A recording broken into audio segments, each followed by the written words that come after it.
Ready হয়ে সকালবেলা যেই বেরিয়েছি, বাইরের ওয়েদারটা কিন্তু যথেষ্ট ঠান্ডা।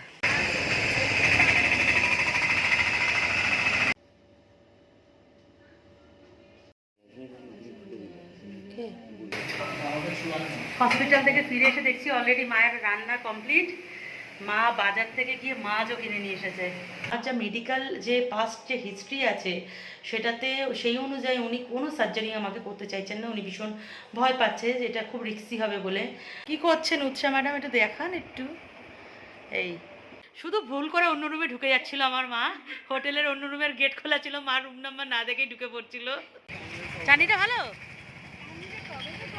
টক নেই, খাও। এই কুলফি খেয়ে মা এত টেস্ট পেয়ে গেছে, মার ভাই এখন রোজ এখন এই কুলফি খাচ্ছে। নমস্কার বন্ধুরা, আমি সুবর্ণা। তোমরা সবাই কেমন আছো? আশা করি আমার চ্যানেলে আর নতুন আরেকটা ব্লগে অনেক অনেক ওয়েলকাম।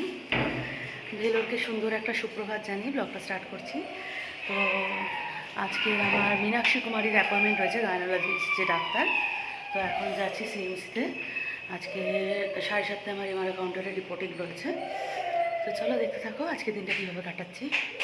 রুমে বেশ গরম লাগছিল, কিন্তু এখন রেডি হয়ে সকালবেলা যেই বেরিয়েছি, বাইরের ওয়েদারটা কিন্তু যথেষ্ট ঠান্ডা। সকাল সকাল এই গান্ধী রোডের পরিবেশটা একদম অন্যরকম, ভীষণ নিরিবিলি। কিন্তু বেলা বাড়ার সাথে সাথে এতই ব্যস্ত হয়ে ওঠে যে পা ফেলে হাঁটার মতো জায়গা থাকে না। বড় সড়ো একটা আত্মবিশ্বাস নিয়ে হোটেল রুম থেকে তো বেরিয়েছিলাম, সাংঘাতিক মনের জোর। কিন্তু হসপিটালের গেটের সামনে এসে সবটাই আমার ফুস হয়ে যায়। জানি না কেন এত ভয় লাগে। তুই প্রথমে ওপিডি বিল্ডিং ছাড়িয়ে ইমার্জেন্সি এবং আইসিসি বিল্ডিংয়ের মাঝ বরাবর যে রাস্তাটা, সেই রাস্তা বরাবর পিএমআর বিল্ডিং ছাড়িয়ে সোজা যেতে হবে ওটি ব্লগেই হচ্ছে গাইনো ডিপার্টমেন্ট। যেহেতু আজ আমার সিটি স্ক্যান করার কথা ছিল, তো ডাক্তার দেখাবার পর সোজা চলে গেছিলাম সিটি স্ক্যান করা। রণসজ্জায় সজ্জিত হয়ে রণক্ষেত্রের বাইরে অপেক্ষা, কতক্ষণে ডাক আসবে। এত প্রশিক্ষণ স্টাফ থাকার সত্ত্বেও কিভাবে চ্যানেল করেছিল জানি না, কলকাতায় ফিরেও আমার হাতের ব্যথা কমেনি। কালশিটটা পড়ে গেছে, হাত পুরো ফুলে আছে, আর এই বাঁ হাতে আমি এখনও অবধি কোনো কাজ ঠিকমতো করতে পারি না। সকাল 7টার সময় হসপিটালে গেছিলাম, এখন 12:30 বাজে। আমি আর গৌতম ফিরছি।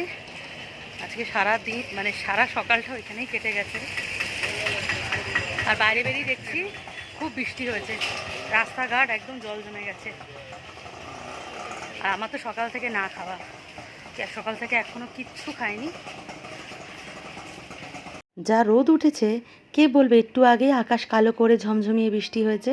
তো রোদের তেজ যে ছাতা ছাড়া হাঁটতে কষ্ট হচ্ছে। আর সকাল সকাল আমি ছাতা নিয়ে যেতে ভুলে গেছি। আর চলে এসেছি আমাদের হোটেলের কাছে। গৌতমবাবু আগে আগে যাচ্ছে আর আমি পিছনে। হসপিটাল দিয়ে ফিরে এসে দেখি মায়ের অলরেডি রান্নাবান্না কমপ্লিট। মা বাজারে গেছিলো, বাজার থেকে কাতলা মাছ কিনে এনেছে। তো জ্যান্ত মাছ, ফুলকপি দিয়ে ঝোল, ভাত করে নিয়েছে মা। গৌতম এসে শুধু তরকারিটা নামিয়ে দিল। দুপুরবেলা খেয়ে দিয়ে ভাত ঘুম দিয়ে তোমাদের সামনে আবার চলে এসেছি। তো সকালবেলা সিটি স্ক্যান করার পর শরীরটা খুবই খারাপ হয়ে গেছিলো। তো মানে খারাপ হওয়ার কারণ এইটাই, সকাল থেকে আমি একদম না খাওয়া ছিলাম। তো আমাকে কালকের বলা হয়েছিল, আমি যেহেতু গতকাল অ্যাপয়েন্টমেন্ট নিয়েছিলাম সিটি স্ক্যানের, ডেটটা পেয়েছিলাম। তো আমাকে বলা হয়েছিল আমি সকাল 8টার মধ্যে করতে পারি, সেই ক্ষেত্রে আমি খালি পেটে থাকতে পারবো, যেহেতু আমার আজকে মীনাক্ষী কুমারীর অ্যাপয়েন্টমেন্ট ছিল। আর না হলে আমার টাইমিং ছিল 11:40, সেই ক্ষেত্রে 7:30টার আগে আমি হয়তো হালকা একটু ব্রেকফাস্ট করতে পারবো। তো আমি এখান থেকে না না খেয়ে গেছিলাম, যে না খেয়ে থাকি, যে কিছু সময় মতো যদি টাইম পাই তাহলে আমি সিটি স্ক্যানটা করে নেবো 8টার মধ্যে। কিন্তু একদম সেটা হয়নি। মীনাক্ষী কুমারীকে দেখাতে গিয়ে অনেকটা টাইম লেগেছে, কারণ আজ আমরা দেখলাম যে হসপিটালের মানে ওপিডি সেকশনের কাজটা অনেক স্লো চলছিল, বিশেষ করে গাইনো সেকশনে স্টাফরা প্রপারলি আসেনি। আমরা যখন গেছিলাম, আমার 7:30 এমআরও কাউন্টারে রিপোর্টিং ছিল, তখন অবধি দেখলাম কোনো কিছুই নেই। ইভেন বাইরে যে গার্ড থাকে, যারা বেল্ট হাতে বেল্ট দিয়ে ভিতরে ঢোকায়, তারাও ছিল না। সুতরাং বাইরে অনেকক্ষণ ওয়েট করি। 8টার পর আমরা বেসমেন্টে যাই, যেটা আমার গাইনো ডিপার্টমেন্টে যেটা রয়েছে, বা যে মানে এমআরও কাউন্টার। তারপর ওইখান থেকে টোকেন নাম্বার ঠাপার কালেক্ট করা, এইসব করতে করতে অনেকটাই লেট হয়ে যায়। সুতরাং সিটি স্ক্যান করার মতো টাইম থাকে না। তারপর মীনাক্ষী কুমারীকে দেখাবার জন্য ওয়েট করি। মীনাক্ষী কুমারী আমাকে আজকে টিভিএস করিয়েছে, টিভিএস স্ক্যান, ওইসব করতেও অনেকটা টাইম লাগে। তারপর আমরা যাই সিটি স্ক্যান করতে। এবার ওনারা বলেছিল যদি 11:40-এ মানে করি, সেই ক্ষেত্রে 7:30টার পর আমি আর কিছু খেতে পারবো না, পেট খালি রাখতে হবে। তো যথারীতি আমি আর কিছু খেতে পারিনি। আমার সিটি স্ক্যানটা হয়েছিল পল ব্যান্ড ব্লক, পল একটা আছে পল ব্যান্ড বিল্ডিংও আছে, একটা ব্লগ আছে, আমার ব্লগেই হয়েছিল সিটি স্ক্যানটা। তো সিটি স্ক্যান করতে গেলে অনেকটা টাইম লাগে, যেতে দেখলাম পুরো 1 লিটার আমি জল নিয়ে গেছিলাম, জলের মধ্যে প্রথমত 1 শিশির মেডিসিন দিয়ে দিয়েছিল, বললো এটা আধা ঘন্টার মধ্যে ফিনিশ করতে হবে। যা বাজে খেতে ছিল বলার মতো না, আমি হয়তো ঘরে থাকলে ওটা খেতে পারতাম না, কিন্তু এখানে অগত্যা খেতে হয়েছিল, টেস্টটা করতে হয় বলে। জলটা শেষ করার পর ওরা আবার ডাকে, আমার এই হাতে চ্যানেল করে দেওয়া হয়, চ্যানেল করে ওদের একটা যে মানে সার্জিক্যাল যে ইউনিফর্মগুলো হয়, যে সার্জিক্যাল করে, আমি হাতে ফোনও রাখতে পারছি না, হাতে ফোন রাখতে অসুবিধা হচ্ছে, স্ট্যান্ড ছাড়া তো, আর শরীরটা আজকে ভীষণ খারাপ।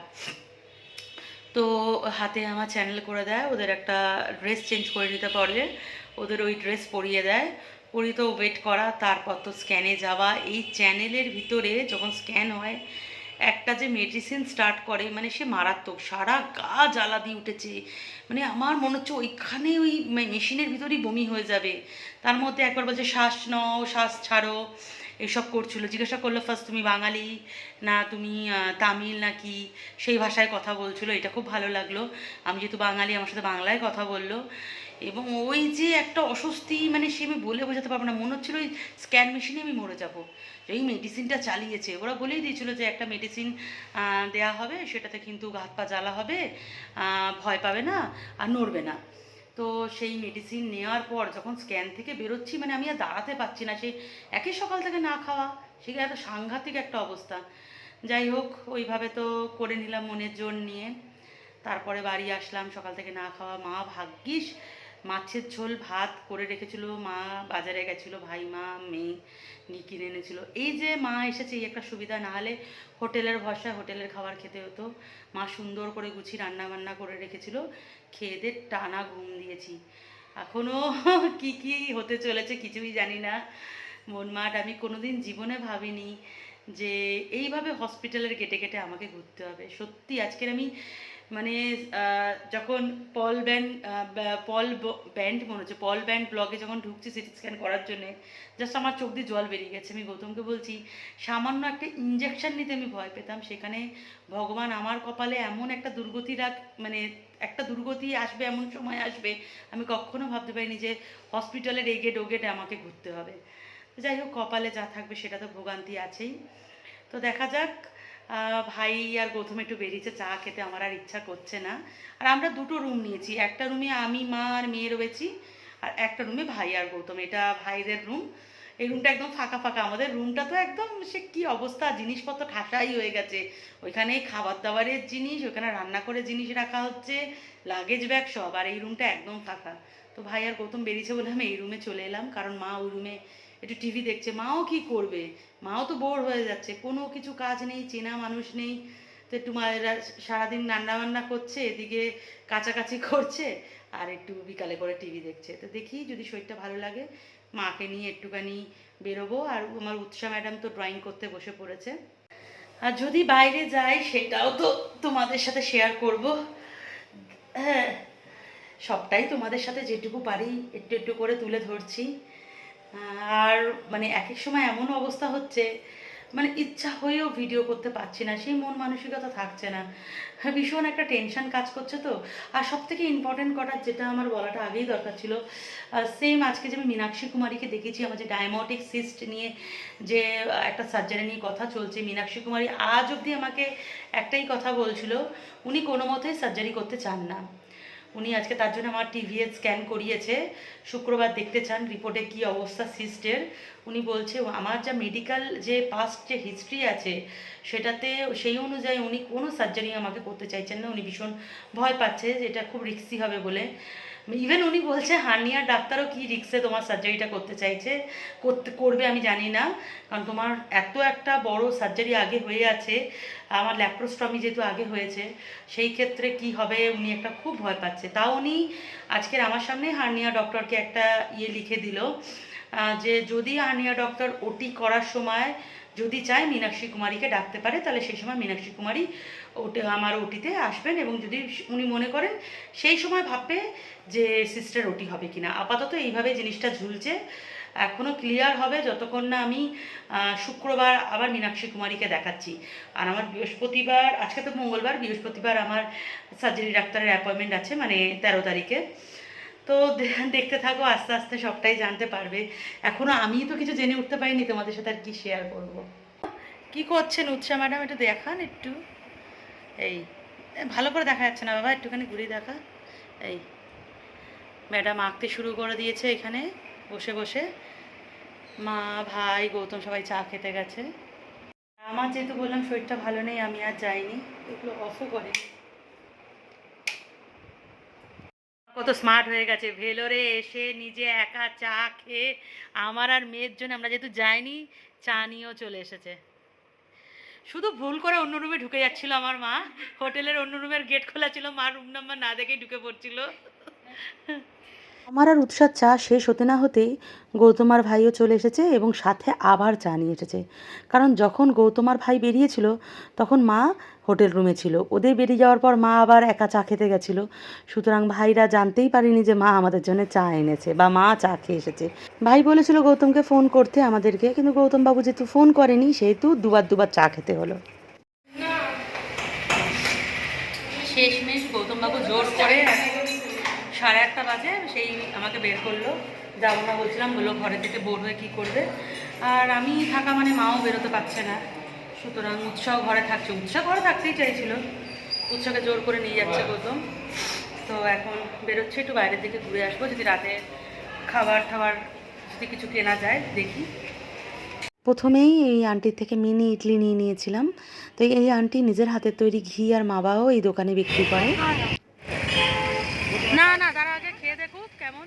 তুমি খাও না, খাও, কে বলো কেমন দেখো। চাটনিটা ভালো, টক নেই, খাও। তারপর চলে গেছিলাম ধোসা খেতে। আমি, মা আর মেয়ে খেয়েছিলাম, ভাই আর গৌতম খায়নি। একটু রাত হয়ে গেছিলো তো মশলা ধোসা পাইনি, প্লেন ধোসাই খেয়েছিলাম। ভাই রাতে খাওয়ার জন্য ভাইয়ের জন্য নিয়ে নিয়েছিল চাউমিন আর একটু চিকেন। এখানকার এই চিকেনটা ভাইয়ের তো ভীষণ টেস্টি লেগেছে। তারপর সবার শেষে আমরা নিয়ে নিয়েছিলাম শিব অমরনাথ থেকে কুলফি। এই কুলফির স্বাদ এখনও মুখে লেগে আছে। এত ড্রাই ফ্রুটস দিয়ে এত টেস্টি কুলফি, এত কম দাম, ভাবা যায় না। এটা আরও ভালো হবে, বাদাম বেশি। এই কুলফি খেয়ে মা এত টেস্ট পেয়ে গেছে, মা আর ভাই এখন রোজ এখন এই কুলফি খাচ্ছে।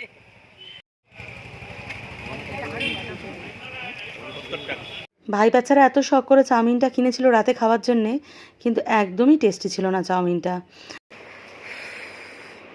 আমাদের আবার এই রুমটা লাইটটা কম, তো ঘুরে এসে একটু ফ্রেশ হয়ে নিয়েছি, তারপর ছাদে গেছিলাম, জামা কাপড় তুলে আনলাম।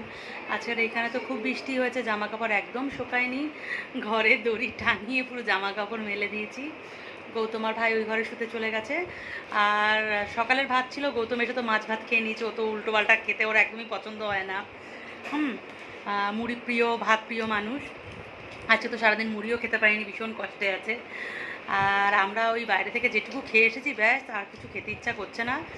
তো মায়ের তো আবার খাওয়া অভ্যাস নেই, মা একটুখানি টেস্ট করার জন্য ধোসা খেয়েছে, এখন খালি বলছে আমার টক ঢেকুর উঠছে। ধোসা যেহেতু মা খায় না। তো আজকের ব্লগটা এখানে এন্ড করলাম, একটু শুয়ে পড়ি, একদম ভালো লাগছে না, আর অতটা হাঁটাহাঁটি করেছি তো আরও যেন কেমন লাগছে। তো তোমরা সবাই ভালো থেকো, সুস্থ থেকো, চলো বাই, গুড নাইট।